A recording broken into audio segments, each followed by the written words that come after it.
I thought the worst thing about being betrayed was losing the woman you love. Turns out, it's seeing yourself turned into fiction and recognizing every ugly detail she got right about you. Sometimes you don't realize you're living in someone else's story until you read the final draft. The truth hits different when it's printed on paper, bound between covers, selling for $20 on Amazon. If our stories resonate with you, don't forget to like, comment, and tell us where you're watching from. This story was shared with us by one of our longtime viewers who wanted other men to know what really happens when you become someone's inspiration. I was sitting in this dive bar on Khao San Road, nursing my third Chang beer and watching backpackers stumble around like lost children. At 57, I felt ancient among all those gap-year kids with their matching tattoos and Instagram stories.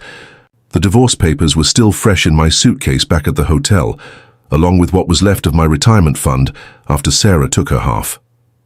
Oklahoma felt like a different planet now, all that oil field dust and empty space I'd left behind. I was just another broken American man running away to Thailand, looking for something I couldn't name. That's when I saw her. Camel Porn was sitting alone at a corner table, completely absorbed in her laptop, fingers flying across the keys with this intense focus I hadn't seen since my engineering days. She had this way of biting her lower lip when she concentrated, and every few minutes she'd pause to take notes in a small journal beside her computer. Unlike the bar girls who immediately spotted foreign men as walking ATMs, she didn't even glance up when I approached her table. "Excuse me, is this seat taken?" I asked, gesturing to the empty chair across from her. She looked up briefly, annoyed at the interruption. "I'm working," she said, then went back to typing. Most Thai women I'd encountered were either overly friendly or politely distant, but Camel Porn seemed genuinely irritated by my presence. It made me want to stay. "What kind of work?" I pressed, sliding into the chair anyway. She sighed, the way people do when they realize you're not going away. "I'm writing a novel about American men in Thailand." The irony hit me immediately. "Well," I said, signaling the waitress for another beer, "I could give you plenty of material." For the first time, she really looked at me. Her eyes were sharp, calculating, but there was something else there too, curiosity maybe. "Maybe you already have," she said, and that small smile changed everything. We talked for 2 hours, not the usual expat conversation about visa runs and cheap massages, but real talk. She told me she was 28, from Udon Thani originally, working freelance writing jobs to support her fiction. Her English was perfect, better than most Americans I knew back home. She'd studied literature at Chulalongkorn University and had been trying to publish internationally for 3 years. "Thai writers don't get taken seriously in the West unless we write about bar girls and poverty," she explained. "I want to write something real, something that shows both sides of these relationships." I found myself telling her about my divorce, about 30 years in the oil fields, about feeling invisible and disposable at my age. She listened with this intensity that made me feel important, asking follow-up questions that showed she was really paying attention. When she agreed to have dinner with me the next night, I felt something I hadn't felt since before my marriage fell apart. Genuine hope. The next evening, we met at a small cafe in Silom. What was supposed to be a quick dinner stretched into 4 hours of the most honest conversation I'd had with anyone in years. Camel Porn ordered pad thai, but barely touched it. Too busy asking me questions about my life back home. "Tell me about Oklahoma," she said, leaning forward with that same intense focus I'd seen at her laptop. "Not the tourist version, the real version." So I did. I told her about growing up in Tulsa, about my father who drank too much and hit too hard, about dropping out of community college to work oil rigs when I was 22 because we needed the money. I told her about Sarah, how we met at a church dance when we were both young and stupid, how 35 years of marriage just slowly drained away until we were strangers living in the same house. She said I was emotionally unavailable. I confessed, surprised at my own honesty, said I never really let her know me. Camel Porn took notes while I talked, writing in a small journal she kept beside her coffee cup. "It's for my research," she explained when she noticed me watching. I want to capture authentic American voice patterns for my novel. I was flattered. Here was this intelligent, educated woman finding value in my mundane life experiences. "What about you?" I asked. "What's your story?" She told me about growing up poor in northeastern Thailand, about her father's gambling debts and her mother's cleaning jobs. She'd won a scholarship to university in Bangkok and never looked back, but the city was expensive and competitive. Writing was her passion, but it didn't pay the bills. "I want to bridge cultures with my work," she said, reaching across the table to touch my hand. "To show that people are people, regardless of where they come from." Her touch was electric. "You're fascinating," she continued, "complex. Most Western men I meet here are so simple, but you have depth, real experience." I believed every word. When we kissed outside the cafe that night, I felt 25 again. She tasted like jasmine tea and possibilities, and for the first time since my divorce, I thought maybe I could be happy again. "I'd like to see you tomorrow," she whispered against my ear. "If you want." I wanted. More than I'd wanted anything in years. 3 weeks later, I was helping Kamalporn move her things into my rented apartment in Thonglor. It happened so naturally I didn't even question it. She'd mentioned that her landlord was raising her rent, that she couldn't afford the increase on her freelance income. "You have all this space," she said, gesturing around my 2-bedroom place, "and I could cook for you, help with expenses." The logical part of my brain knew it was too fast, but the lonely part was louder. Besides, she made me feel needed in ways I'd forgotten existed. She moved in with just 2 suitcases and her laptop, but she transformed the space immediately. Suddenly there were fresh flowers on the kitchen table and the smell of lemongrass and chili from her cooking. She'd commandeered the spare bedroom as her writing space, setting up her computer by the window where the light was best. "I work better with ambient noise," she explained, so I'd tell her stories while she typed. Stories about oil rig accidents and winter mornings in Oklahoma, about my mother's death and my first marriage that ended when I was 31. She was endlessly curious about American working-class life, asking detailed questions about union politics and small-town dynamics, about what it felt like to work with your hands for 30 years. "It's research," she'd remind me when I wondered why she cared so much about my boring past. "You're helping me create authentic characters." I was proud to be part of her artistic process. In the evenings, we'd explore Bangkok together, visiting temples and night markets. But I noticed she was always observing, always taking mental notes. She started carrying a small digital recorder, asking if she could capture my voice while I told stories. "Your accent, your speech patterns, they're perfect for my protagonist," she explained. I agreed happily, thinking I was helping her create something beautiful. At night, we made love with a passion I hadn't experienced since my 20s. She'd whisper that I was her muse, that I was inspiring her masterpiece. For the first time since my divorce became final, I felt truly alive, truly valuable to someone. When I caught her typing late at night after I'd gone to bed, she'd smile and say she was riding a wave of inspiration. "You've unlocked something in me creatively," she'd tell me. I'd never been anyone's muse before. It felt incredible. We settled into what felt like perfect domestic harmony. My days had structure and purpose for the first time since retirement. Mornings, I'd make coffee and sit quietly while Kamalporn wrote, her fingers moving across the keyboard with machine-like precision. The sound became comforting, a rhythm that marked the beginning of each day. She was incredibly disciplined, writing for 4 hours straight without breaks. "Tell me about the oil rig explosion," she'd say, without looking up from her screen. "The one where your friend died." So I'd tell her about Bobby Martinez, about the blowout that killed him and 2 others, about the months of nightmares afterward. She typed while I talked, occasionally stopping to ask for more specific details. What did the flames look like? How did it sound when the metal buckled? Her questions were so precise, so visual. I assumed she was creating authentic scenes for her novel. I was happy to help. It felt therapeutic to finally tell these stories to someone who understood their value. In the afternoons, we'd venture out into Bangkok's chaos. She'd drag me to art galleries and poetry readings, introducing me to her writer friends as her American research partner. I liked being part of Bangkok's creative community, even peripherally. Kamalpur knew everyone, struggling novelists, newspaper journalists, university professors. They'd speak Thai around me most of the time, but occasionally someone would ask about my experiences in English. "Hank has the most incredible stories," Kamalpur would say proudly. "Real American, working-class experiences that you can't find in books."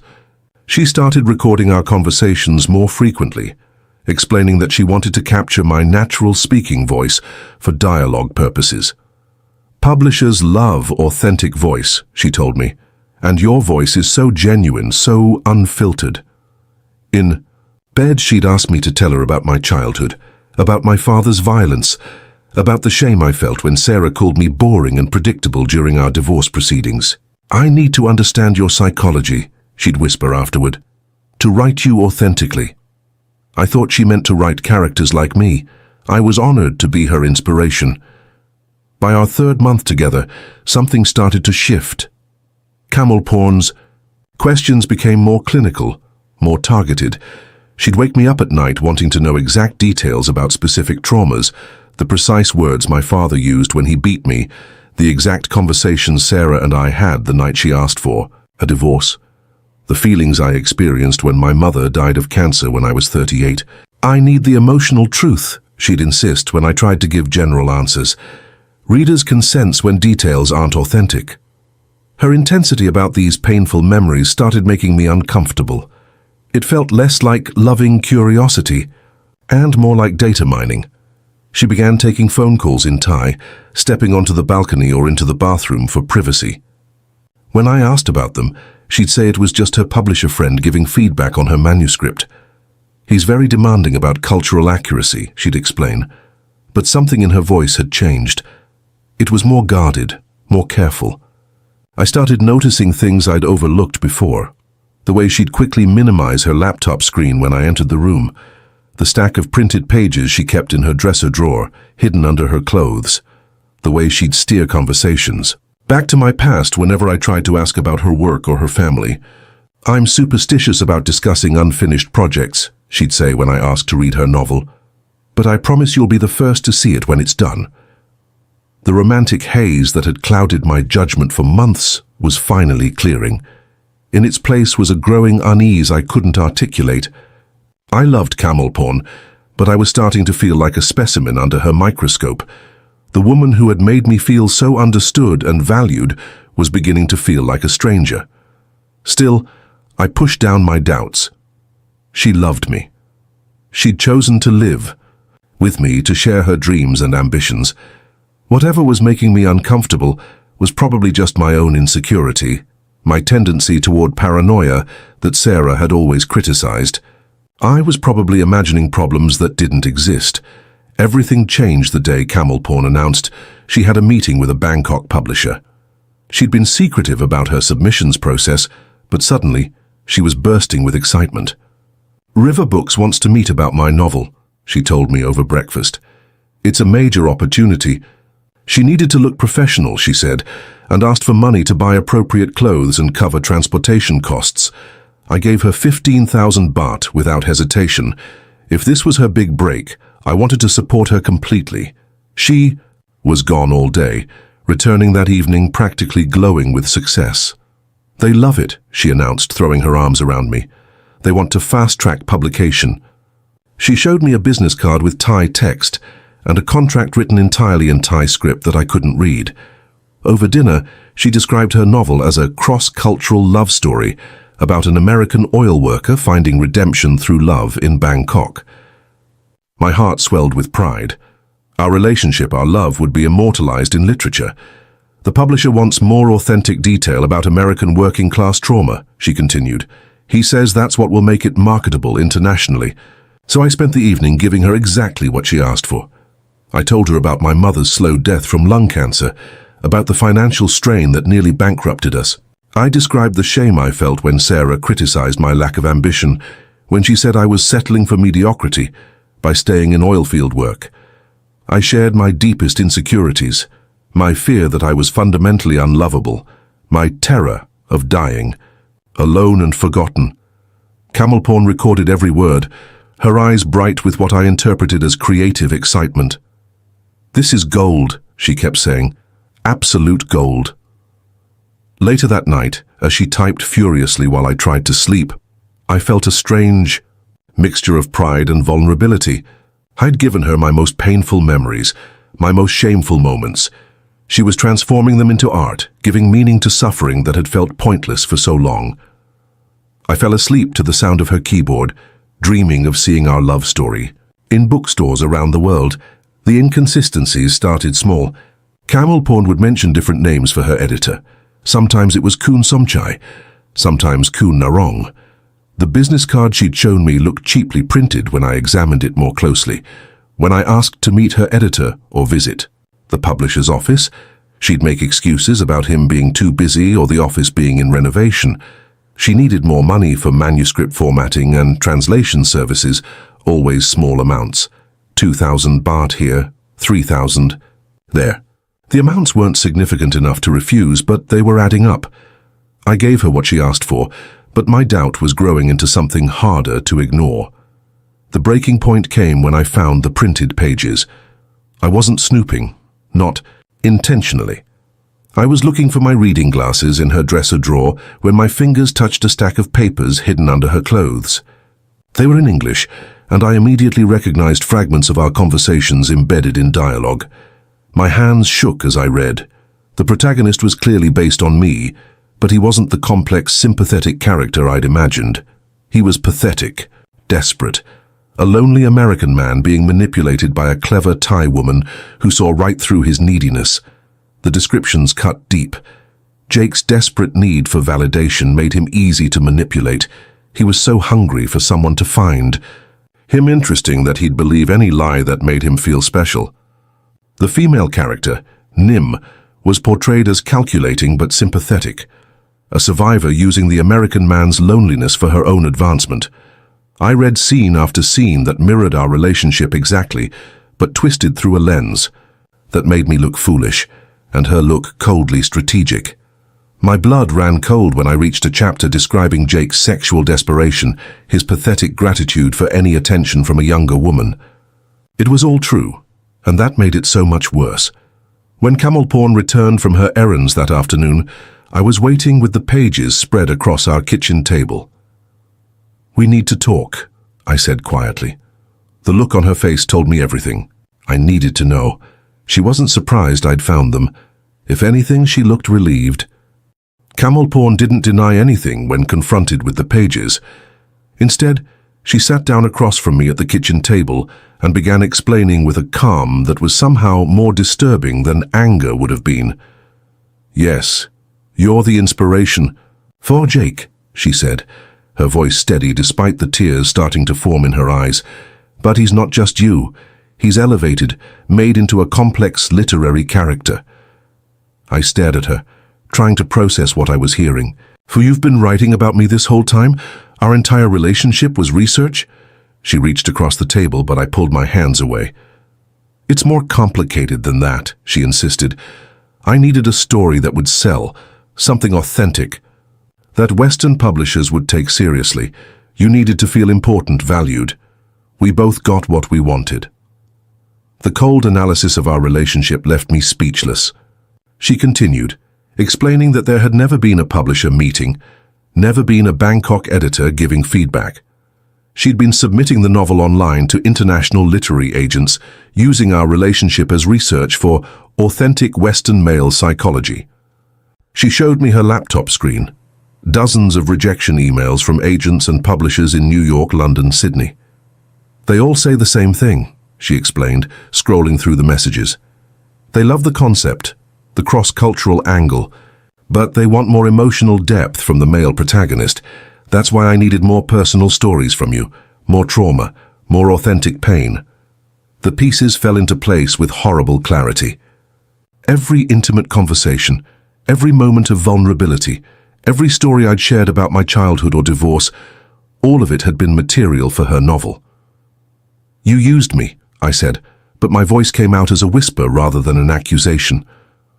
"We used each other," she corrected. You got to feel like someone's muse, someone important. I got the authentic material I needed for my novel. Neither of us was completely honest about what we wanted. I realized I'd been a character in her novel from our very first conversation in that bar. The American man so desperate for connection that he'd never question why an intelligent, beautiful woman found his boring life so fascinating. She'd seen me coming from across that crowded room. Against every instinct for self-preservation, I asked to read the complete manuscript. Camel Porn hesitated, her fingers hovering over her laptop keyboard. "Are you sure?" she asked. "Once you read it, you can't unknow what I wrote about you." I nodded, though my stomach was already churning with dread. She turned the laptop toward me, and I spent the next 3 hours reading 300 pages of devastating psychological accuracy. Jake was every bit as lonely, desperate, and self-deceptive as I'd feared, but he was also written with a strange compassion that confused me. Camel Porn hadn't just captured my flaws, she'd understood my genuine pain, the way divorce had shattered my confidence, leaving me feeling disposable and forgotten, how 30 years of physical labor had worn down my body and spirit, making me feel like machinery that was breaking down. The profound loneliness that had driven me to Thailand in the first place, searching for something I couldn't articulate. Nim was calculating but not evil.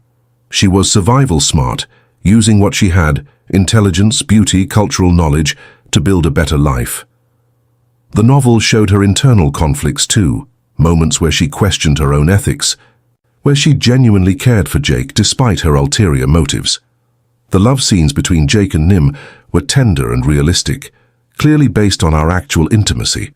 Camel Porn had paid attention to every detail, every whispered word, every moment of connection we'd shared. By the end of the novel, Jake realizes he's been used, but also acknowledges that he'd used Nim too, for validation, for feeling young again, for escaping his American failures. The novel's ending showed Jake returning to Oklahoma changed, not destroyed, understanding something true about himself for the first time in years. I closed the laptop and sat in silence for a long time. "Well?" Camel Porn asked finally. "What do you think?" I didn't know whether to feel violated or understood. She'd held up a mirror that showed me truths about myself I'd never been able to see clearly. It was brutal and honest and somehow loving all at once. Over the next several days, Camel Porn and I had the most brutally honest conversations of our entire relationship. She explained that everything between us had been real, the sex, the companionship, even genuine moments of affection, but it had also been material for her art. "I'm not a sociopath," she insisted, as we sat on our balcony overlooking Bangkok's evening traffic. "I didn't fake everything, but I also didn't waste anything. Every experience became part of the story.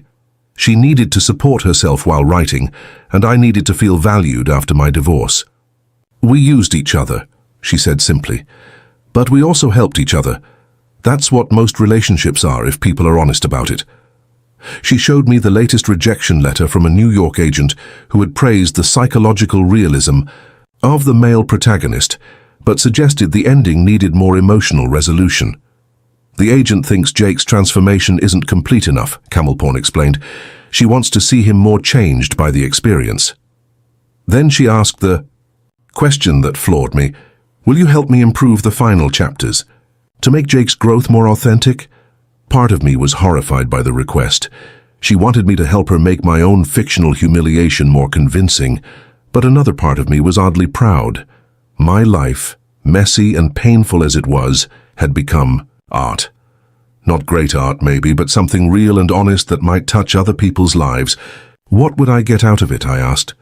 "Besides being a better character in your novel?" Camel Porn promised to share any profits from publication and offered to change physical details and names to protect my privacy. "But the emotional truth has to stay," she insisted. "That's what makes it powerful." I was torn between anger at being deceived and admiration for her ambition and skill. She'd accomplished something I never could, transforming raw experience into something meaningful. "I need time to think," I told her. But deep down, I already knew what my answer would be.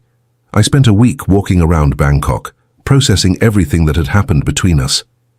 I rode the BTS to the end of every line, sat in temple courtyards watching monks go about their daily rituals, drank coffee in shopping malls, and tried to understand my own feelings. The rational part of me knew I should be furious. I should throw camel porn out of my apartment and never speak to her again. She'd deceived me, used my deepest vulnerabilities for her own advancement, turned our intimacy into material for public consumption. But the truth was more complicated than anger.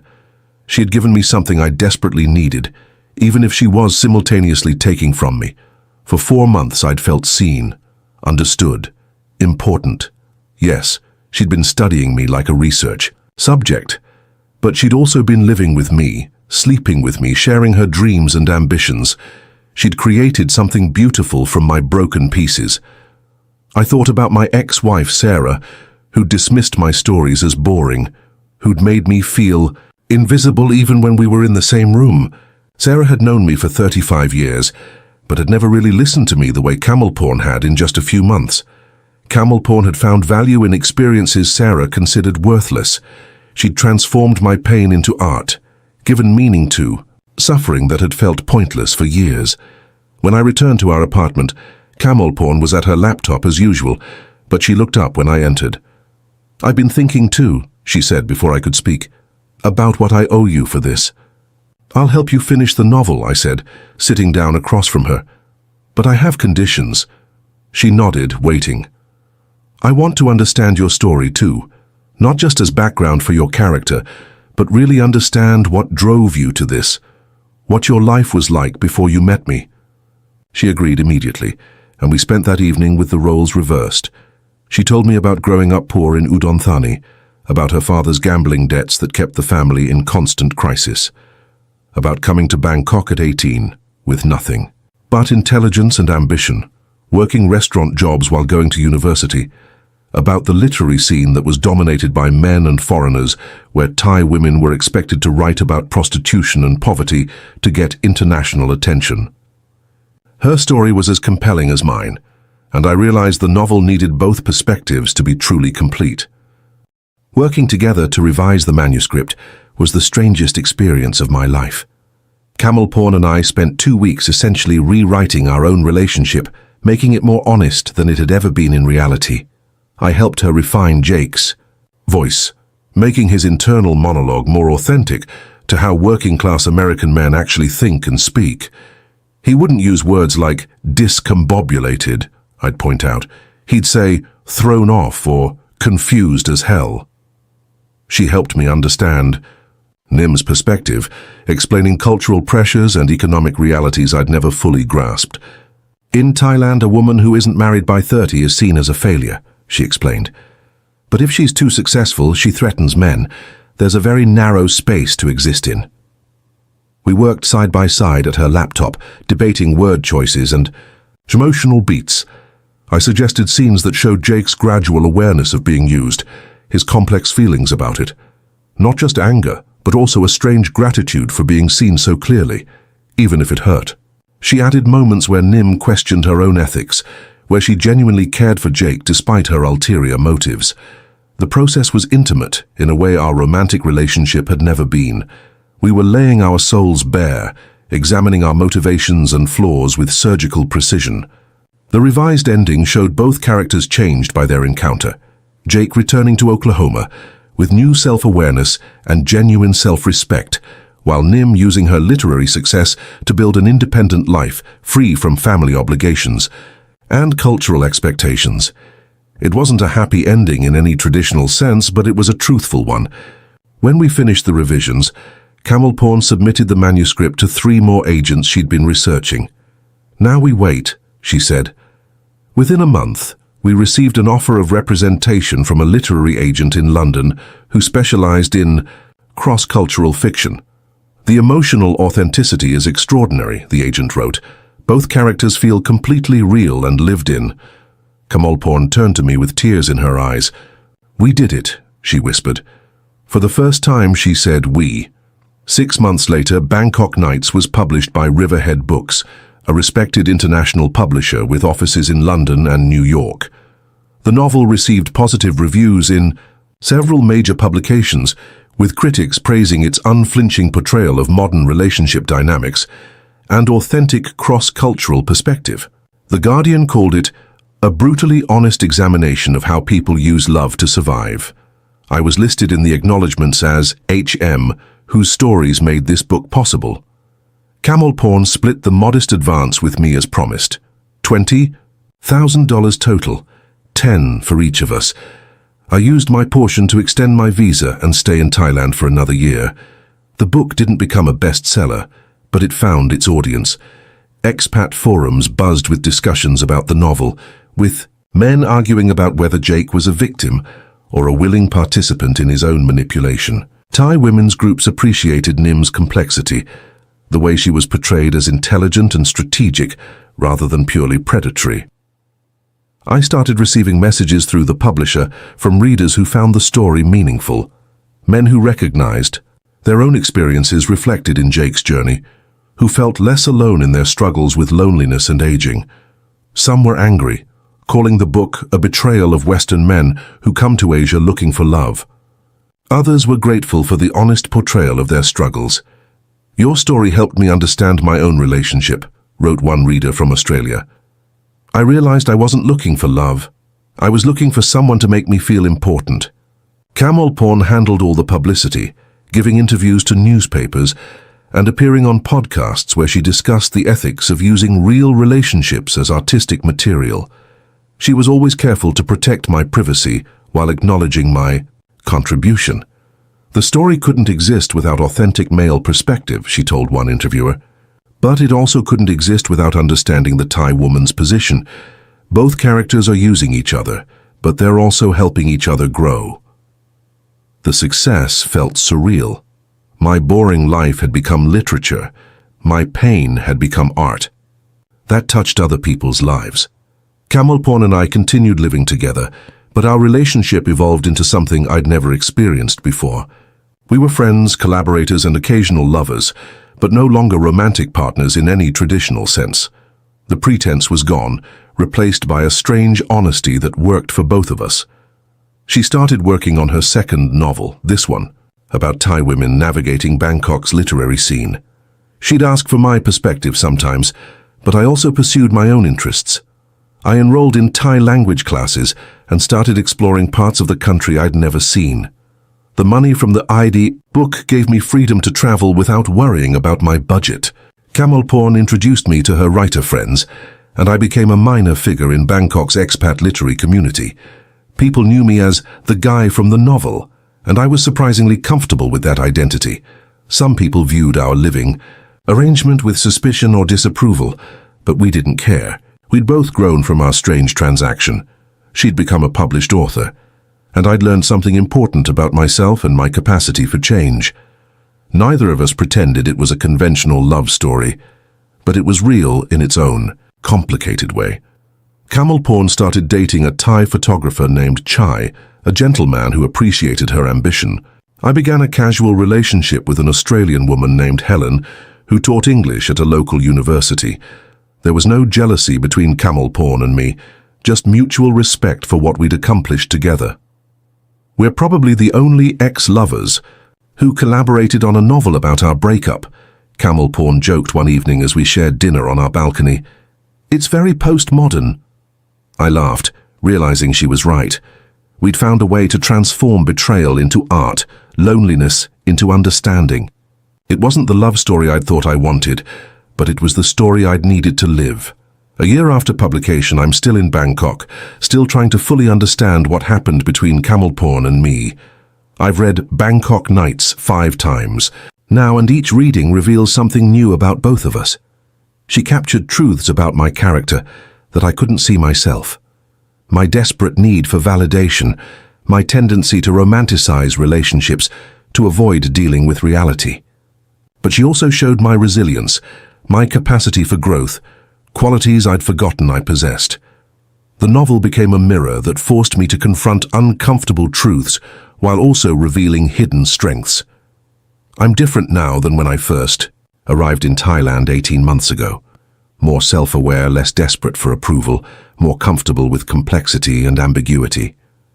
I understand now that most relationships involve some level of mutual use, people coming together because they need something from each other. The difference is usually just how honest everyone is about it. Camel Porn achieved her dream of international publication and is working on her third book, a collection of interconnected stories about love and survival in modern Bangkok. We still have coffee together occasionally, discussing writing, relationships, the strange journey we took together. Sometimes Helen joins us, and the three of us make an odd little family of sorts. "Do you regret it?" Camel Porn asked me recently. "Any of it?" I thought about it for a long time before answering. "I don't regret it," I said finally. "I know I was used, but I also know I used you too, for validation, for feeling young again, for escaping my failures back home. Maybe being used isn't always a bad thing if both people grow from the experience. My story became her art, but her art also became my education. She taught me something important about myself, about my capacity for change and adaptation. I learned that being seen clearly, even when it's unflattering, is better than being invisible. In the end, we both got what we needed, just not in the way either of us had expected. Sometimes the best love stories aren't about people staying together forever. Sometimes they're about people helping each other become who they need to be, then having the courage to let each other go.